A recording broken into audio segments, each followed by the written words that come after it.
سلطان کربلا کو، سلطان کربلا کو ہمارا سلام ہو، جانان مصطفیٰ کو، جانان مصطفیٰ کو ہمارا سلام ہو، سلطان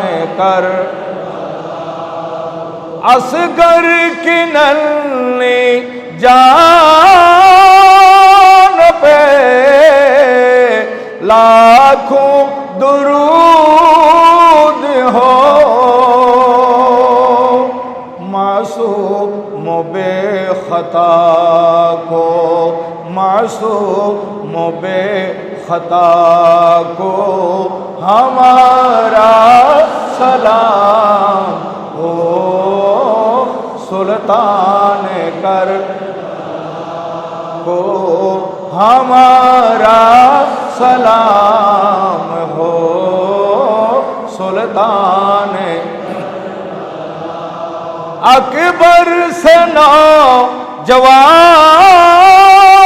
بھی رن میں ہوئے شہید، ہم شکل مصطفیٰ کو، ہم شکل مصطفیٰ کو ہمارا سلام ہو، سلطان کربلا کو ہمارا سلام ہو، سلطان ہو کر شہید قوم کی کشتی ترا گئے،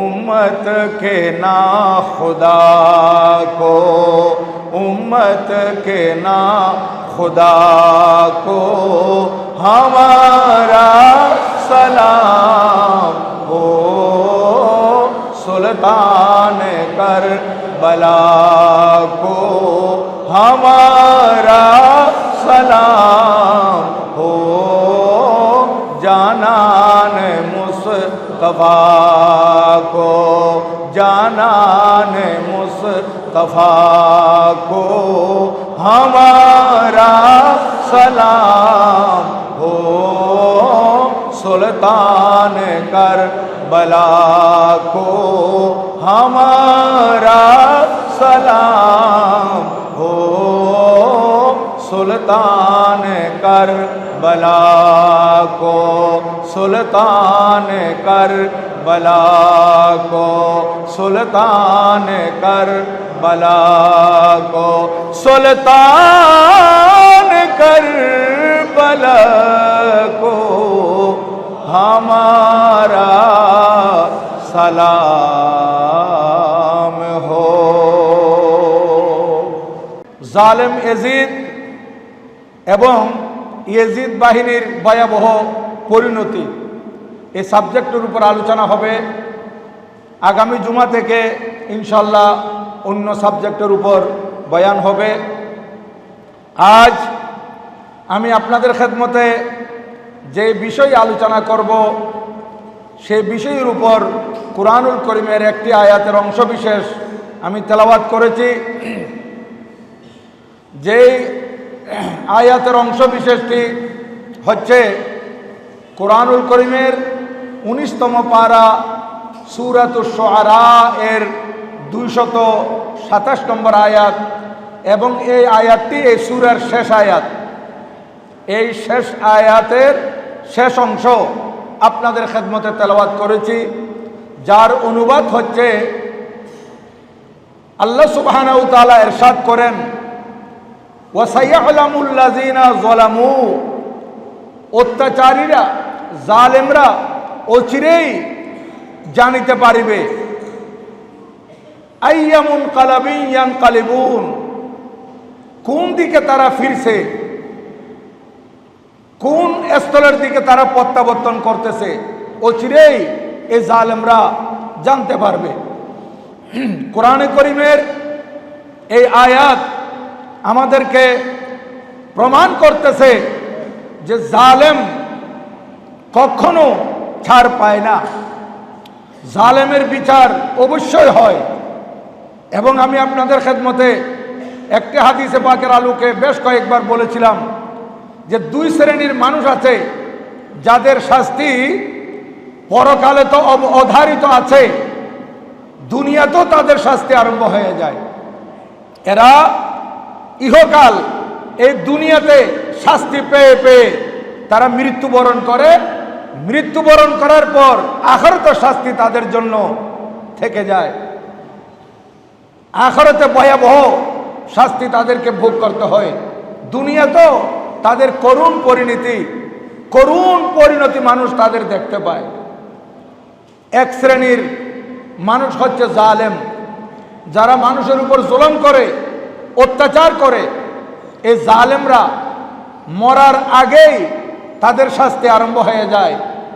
দ্বিতীয় শ্রেণীর মানুষ হচ্ছে মা বাবার নাফরমান, যারা মা বাবার নাফরমান, মা বাবার অকৃতজ্ঞ, যারা মা বাবার সাথে বেয়াদবি করে, মা বাবার খোঁজ খবর রাখে না, যারা শুধু নিজের পরিবার নিয়ে থাকে, বড় হওয়ার পর বউ বাচ্চা নিয়ে আমোদ ফুর্তি করে, মা বাবার কোনো খবরই রাখে না। অথচ আজকে যেই বাচ্চাদের নিয়ে সে আমোদ ফুর্তি করতেছে, তাকে জানা দরকার সেই এক সময় তার মা বাবার এরকম ছোট্ট শিশু ছিল।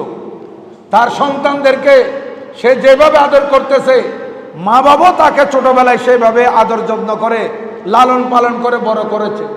কিন্তু এখন সে, তার শরীরের মধ্যে শক্তি আছে, যৌবনকাল, রক্ত টকবক করতেছে, এখন সে মনে করতেছে দুনিয়াতে এত বড় হয়ে আসছে, মা বাবা বলতে তার কিছু নাই, এরকম মনে করে। এই ধরনের মা বাবার নাফরমানরা এরা আখিরাতে শাস্তি পাবে, দুনিয়াতেও তাদের শাস্তি আরম্ভ হয়ে যায়। জাতি, মানুষ, সমাজের লোকেরা তার পরিণাম ভোগ করতে দেখে। এ কারণে মা বাবার সাথে সবসময় সদাচরণ করতে হবে।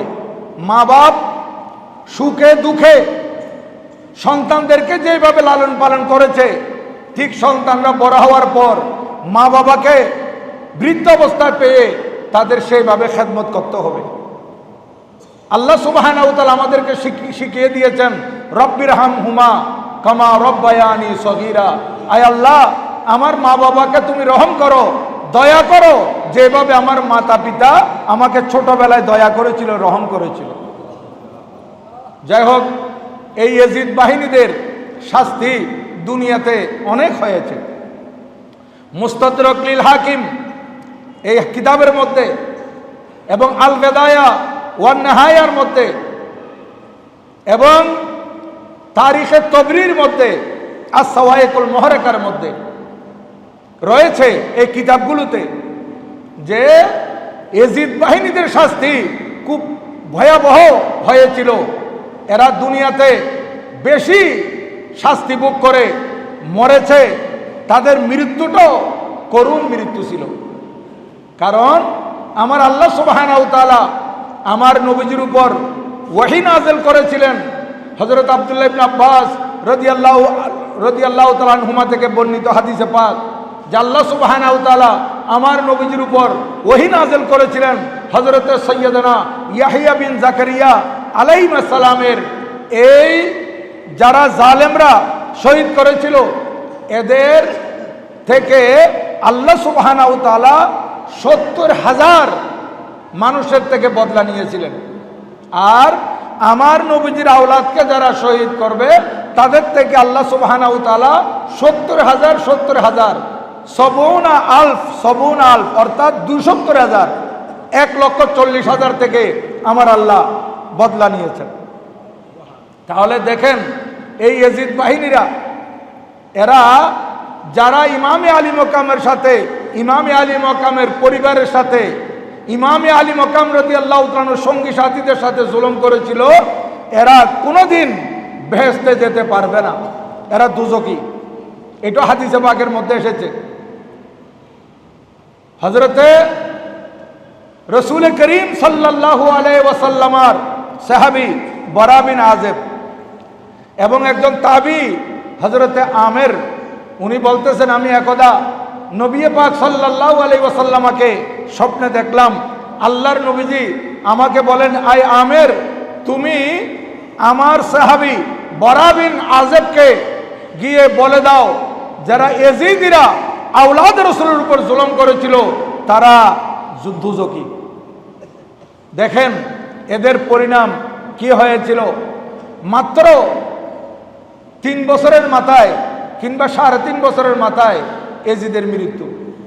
এজিদ 60 হিজরিতে ক্ষমতায় বসে, 64 হিজরির মধ্যে তার মৃত্যু হয়ে যায়।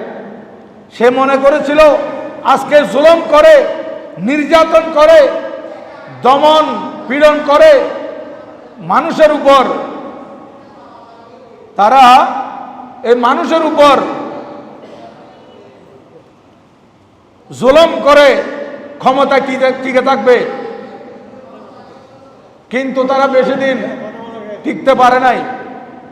জালেমরা বেশি দিন টিকতে পারে নাই।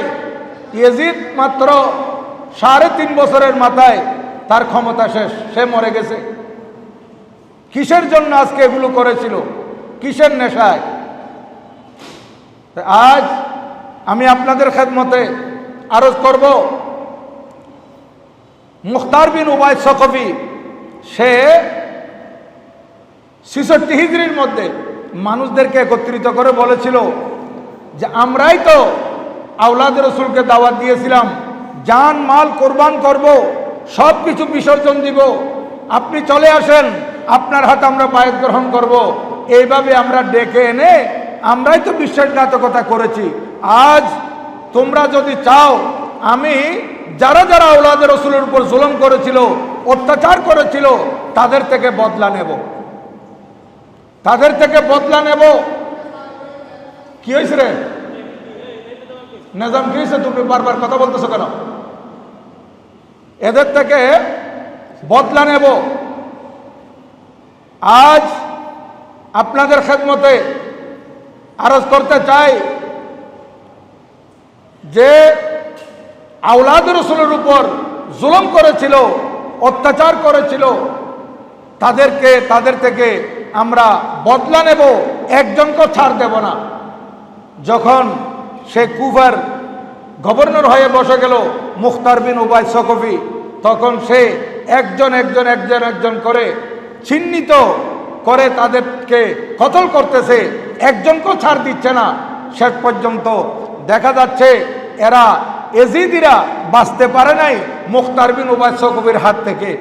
মানুষ ইশারা করে দেখিয়ে দেয় যে অমুক ছিল এই এজিদ বাহিনীর সাথে, তখন সাথে রাতে মুখতার বিন উবাইদ সকফি সৈন্য পাঠিয়ে ডেকে এনে তাদেরকে কতল করেছে।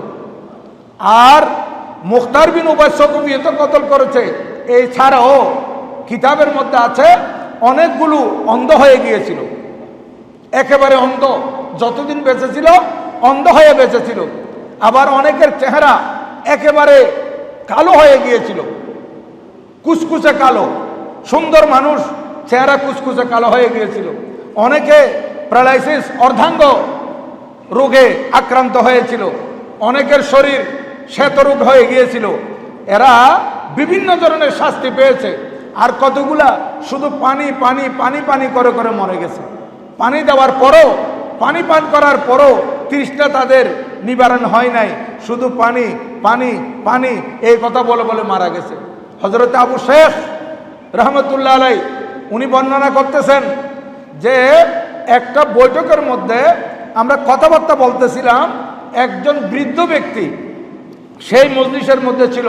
আমরা বলতেছিলাম যে আওলাদ রসুলের উপর যারাই জুলুম করেছে, যারাই যেভাবে অত্যাচার করেছে, তারা আল্লাহর গজব থেকে রেহাই পায় নাই। ওই বৃদ্ধ ব্যক্তিটাও এজিদিদের সাথে ছিল। সে বলতেছে, আনা আনতু ওয়ামা আসাবানি শাইউন আমিও তো কারবালার ময়দানে ছিলাম, কিন্তু আমার উপর তো কোনো ধরনের এরকম আযাব গজব আসে নাই। এই কথা বলে এ উঠে গেছে। উঠে গিয়ে সন্ধ্যাকালীন সময় তার ঘরের চেরাগ বাতি জ্বালানোর জন্য যখন সে দিয়শালায় মারে, তখন আগুন তার শরীরের মধ্যে লেগে যায়। তার শরীরের মধ্যে আগুন যখন লেগে যায়, তখন সে বলতেছে, আন্নার আন্নার, আগুন আগুন, আমাকে বাঁচাও আমাকে বাঁচাও। কেউ তার সাহায্যে আসতেছে না। শেষ পর্যন্ত এই আগুনে জ্বলতে জ্বলতে এই জালেম ফুরাত নদীর মধ্যে ডুব দিয়েছে। কিন্তু আল্লাহর কি মেহেরবানি দেখেন, পানির দ্বারাই আগুন নিভে যায়, কিন্তু ওই পানির ভিতরেও আগুন জ্বলতেছিল।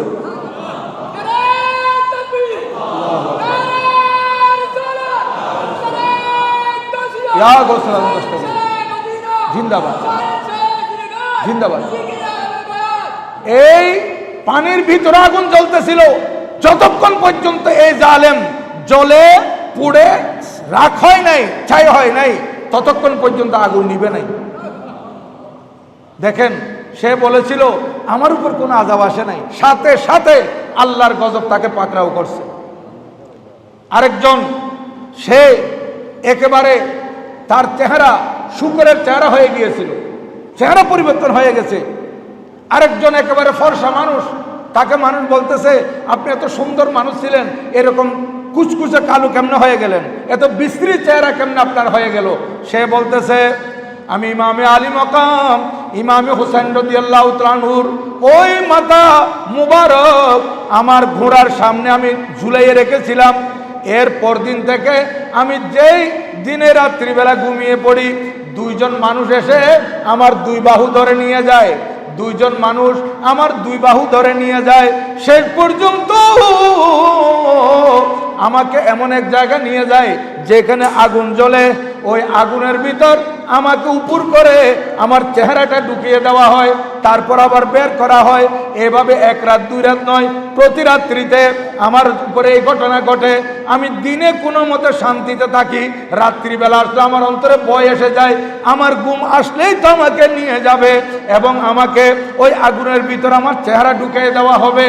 এইভাবে আমাকে প্রতিদিন এই শাস্তি দেওয়া হয়। আগুনের ভিতর আমার চেহারা দিতে দিতে আমার চেহারা এভাবে বিশ্রী কুশ্রী এবং কুসকুসে কালো হয়ে গেছে। দেখেন এই জালেমরা কি শাস্তি পেয়েছে। আর এদিকে মুখতার বিন উবাইদ সকফি একজন একজন একজন একজন করে কতল করতেই আছে, করাইতেই আছে। সে একদিন বলল তার বৈঠকের মধ্যে যারা ছিল তাদেরকে, আগামীকাল এমন একজনকে কতল করব যাকে হত্যা করলে সমস্ত মানুষ খুশি হবে, ফেরেশতারাও খুশি হয়ে যাবে। তখন সে আমর বিন সাদ, যে 22,000 সৈন্যের প্রধান ছিল, তাকে হত্যা করবে। এখন সে আমর বিন সাদকে ডাকা পাঠালো, লোকজন দিয়ে ডাকতে যখন পাঠানো হলো, তাকে কল করা হলো, সে আসলো না। তার ছেলে হাফসকে পাঠিয়ে দিল। তো ছেলে যখন আইসা মুখতার বিন উবাইদ সকফির সামনে উপস্থিত, মুখতার বলতেছে, তোমার বাবা কোথায়? বলে, আমার বাবা বয়স্ক, আমার বাবা ঘরের মধ্যে আছে, কোথাও যায় নাই। বলে যে ওই মুসেলের হুকুমতের জন্য 22,000 সৈন্যের প্রধান হয়েছিল, আজকে মুসেলের হুকুমত কোথায়? তোমার বাবা আজকে ঘরে বসে গেছে, কারবালার ঘটনার সময় ঘরে বসে নাই কেন? আচ্ছা ঠিক আছে, তুমি বসো। তাকে বসায় রাখলো হাফসকে।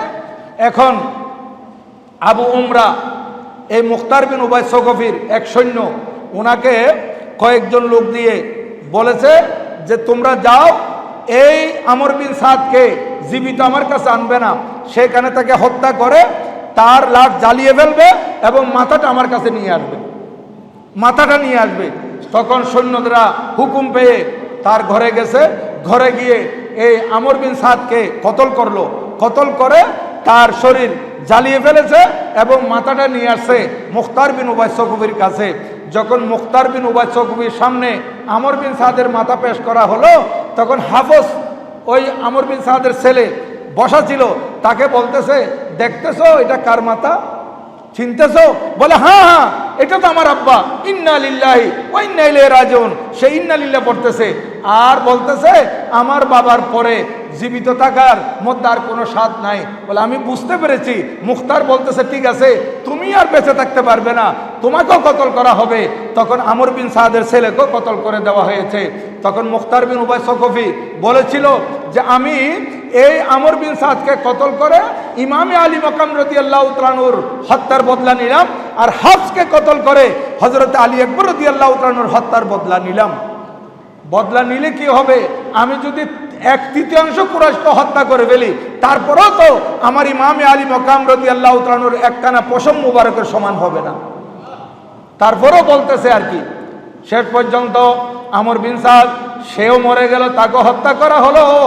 তারপর খালিদ বিন ইয়াজিদ, যেই আমার ইমামে আলী মকাম ইমামে হুসাইন রাদিয়াল্লাহু তাআলা আনহুর নুরানি মাথা মুবারক দর থেকে পৃথক করেছিল, এবং মাথা মুবারক যে হেফাজতের মধ্যে রেখেছিল, যে বাড়িতে নিয়ে যাওয়ার পর তার বিবি তাকে বর্চনা করেছিল, ওই যেদিন থেকে ইমামে আলী মকাম রাদিয়াল্লাহু তাআলা আনহুর নুরানি মাথা মুবারক এই খালিদ বিন ইয়াজিদের ঘরে নেওয়া হয়। তার বিবি আহলে বাইত রাসূলের মহব্বতের ছিল, তখন তার বিবি তার দুশমন হয়ে আছে। এক রাওয়ায়াতের মধ্যে আছে পরদিন বিবি চলে গিয়েছিল, আরেক রাওয়ায়াতের মধ্যে আছে বিবি ছিল কিন্তু তার সাথে সম্পর্ক ভালো ছিল না। এই দিনের অপেক্ষায় ছিল। মুখতার বিন উবাই সকফি আবু উমরার সাথে আরো লোকজন দিয়ে বলতেছে খালিদ বিন ইয়াজিদকে গ্রেফতার করো, খালিদ বিন ইয়াজিদকে গ্রেফতার করে তার মাথা আমার কাছে নিয়ে আসো। সৈন্যরা মুখতার বিন উবাই সকফির অনুমতি নিয়ে যখন গেল ওই খালিদ বিন ইয়াজিদের ঘরে, তখন বিবিকে বলতেছে মনে হয় আমাকে ধরে নেওয়ার জন্য, আমাকে বন্দি করার জন্য মুখতার বিন উবাই সকফির সৈন্যরা চলে আসছে। আমি এক জায়গায় লুকিয়ে যাচ্ছি, তুমি বলবে আমার স্বামী ঘরে নাই। সৈন্যরা আসে, তোমাকে যদি জিজ্ঞাসা করে যে তোমার স্বামী কোথায়, তুমি বলবে আমার স্বামী কোথায় আমি জানি না, এই কথা বলবে। বিবি তো আগে থেকে তার দুশমন হয়ে আছে। এখন সৈন্যরা যখন আসছে দরজায় টুকা দেয়, বিবি দরজা খুললো, বিবিকে বলতেছে তোমার স্বামী কোথায়? তখন এই বিবি বলতেছে আমার স্বামী কোথায় আমি জানি না। হাত ইশারা করে দেখাই দিচ্ছে কোথায় লুকিয়েছে, কোন জায়গায় লুকিয়ে আছে, হাত ইশারা করে দেখিয়ে দিচ্ছে, আর মুখে বলতেছে আমার স্বামী কোথায় আমি জানি না। ফোন করে তাকে ধরিয়ে দিয়েছে। মুখতার বিন উবাই সকফির সৈন্যরা তাকে তীর মেরে মেরে তাকে হত্যা করে দিয়েছে, এবং মাথাটা মাথাটা মুখতার বিন উবাই সকফির কাছে পাঠিয়ে দিয়েছে। এই খালিদ বিন ইয়াজিদ তাকে শেষ করা হলো। আরেক জালেম শেমর জিল জৌশন, এ বড় জালেম ছিল। এখন সে মুসলিম বিন আব্দুল্লাহ সহ পালাতে ছিল, পালায়ন করতেছিল, এলাকা ছেড়ে চলে যাচ্ছিল। তখন তার ওই মুখতার বিন উবাই সকফির এক গোলাম জরবি তার পিছু নিয়েছে। অনেকক্ষণ ধাওয়া করার পর শেষ পর্যন্ত শিমর জিল জৌশন তাকেও কয়েকটা তীর মারা হয়েছে, কিন্তু শেষ পর্যন্ত শেমর এই জরবিকে কতল করে দিয়েছে। জরবি মারা গেছে, কিন্তু এই মুখতার বিন উবাই সকফি বলতেছে এ আমার গোলাম জরবি যদি আমার সাথে যোগাযোগ করত, আমার থেকে অনুমতি নিত, তাহলে আমি তাকে কৌশল শিখিয়ে দিতাম। সে এইভাবে কেন গেল? শেষ পর্যন্ত শিমর এই বসরা এবং কুফার মধ্যবর্তী একটা স্থানে নদীর তীরে একটা গ্রাম ছিল কালতানিয়া, ওই গ্রামের মধ্যে সে গিয়ে পৌঁছে। গ্রামের মধ্যে সে এবং তার বন্ধু মুসলিম বিন আব্দুল্লাহ সহ সে এখানে অবস্থান করতেছে। সে এখানে কৃষককে দেখছে, কৃষককে দেখে তাকে মারধর করে, তার মধ্যে ভয় সৃষ্টি করে একটা চিঠি লিখলো যে এই শিমর জিল জৌশনের পক্ষ থেকে এই মুসআব বিন জুবাইরের কাছে আমার চিঠি, এই চিঠিখানা দিচ্ছে তাকে আশ্রয় দেওয়ার জন্য। মুসআব বিন উমাইর যাতে তাকে, মুসআব বিন জুবাইর যাতে তাকে আশ্রয় দেয়, আশ্রয় নেওয়ার জন্য সে চিঠি লেখে, বলতেছে এই চিঠিটা অমুক জায়গায় দিয়ে আসবে। তখন এই কৃষক গরিব মানুষ সে যাচ্ছিল ভয়ে এই চিঠিখানা নিয়ে, যেতে যেতে একটা বড় গ্রাম পড়ছে। ওই গ্রামের মধ্যে মুখতার বিন উবাই সকফির সৈন্যরা সেইখানে চেকপোস্ট বসাইছিল যাতে কেউ পালাইতে না পারে। চেকপোস্ট, এই চেকপোস্টের মধ্যে যারা ছিল এই গোলামকে, এই কৃষককে যখন পেয়েছে তখন কৃষকের হাতে দেখছে চিঠি, বলছে এই চিঠি তোমাকে কে দিল? বলে দেখেন কে দিয়েছে, শিমরজিল জৌশন। এ কোথায়? ওই অমুক গ্রামের মধ্যে আছে।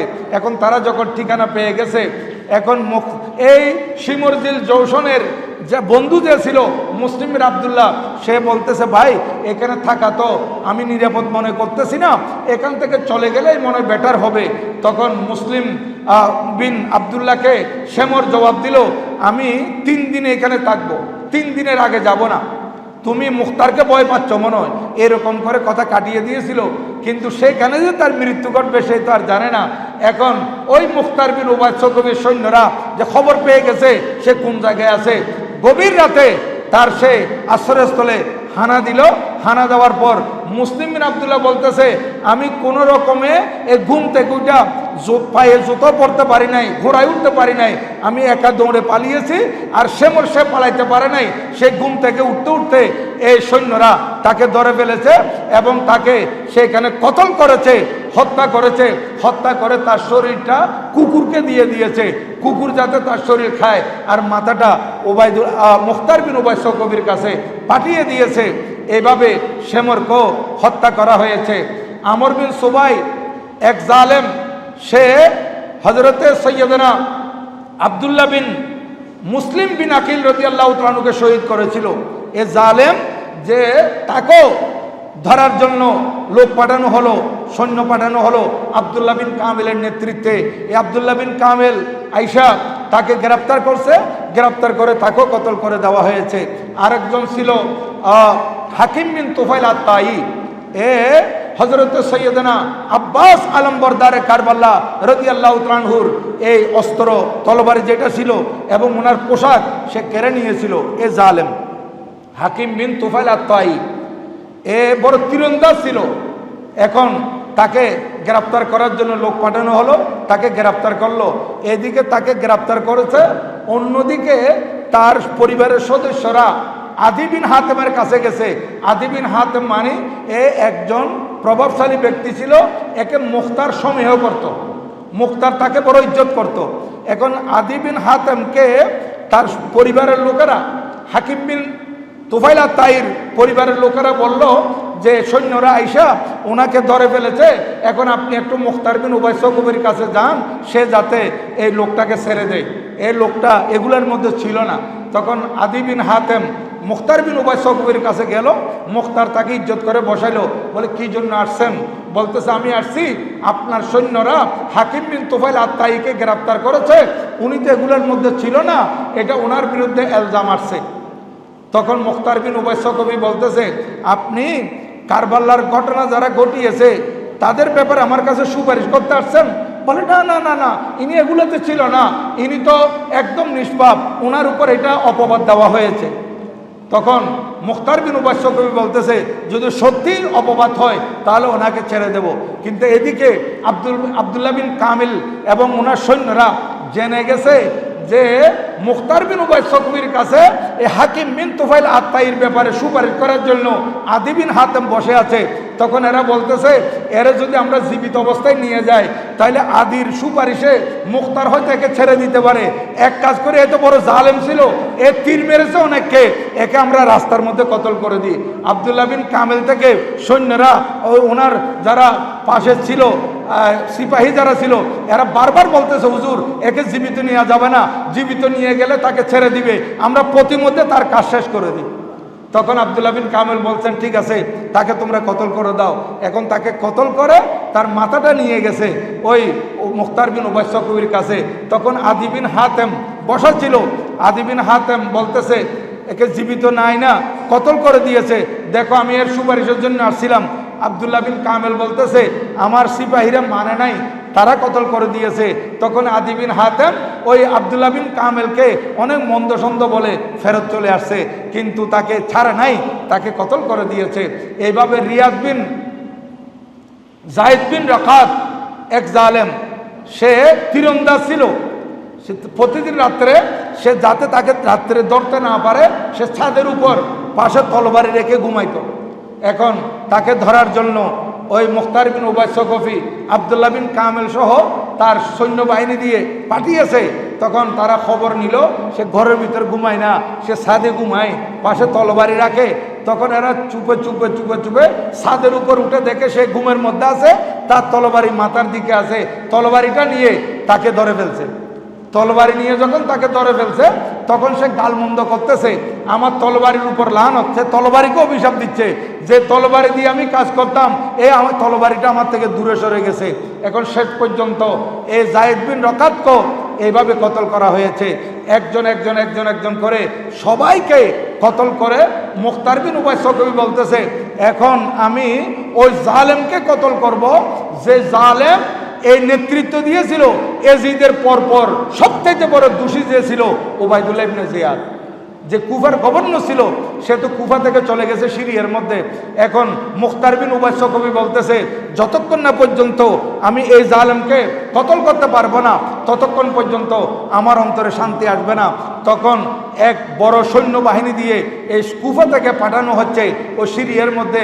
ওদিকে খবর দিয়েছে, এই উবাইদুল্লাহ ইবনে জিয়াদ, তোর বিরুদ্ধে আমার সৈন্য যাচ্ছে, তুই পারলে এদের সাথে মোকাবেলা কর।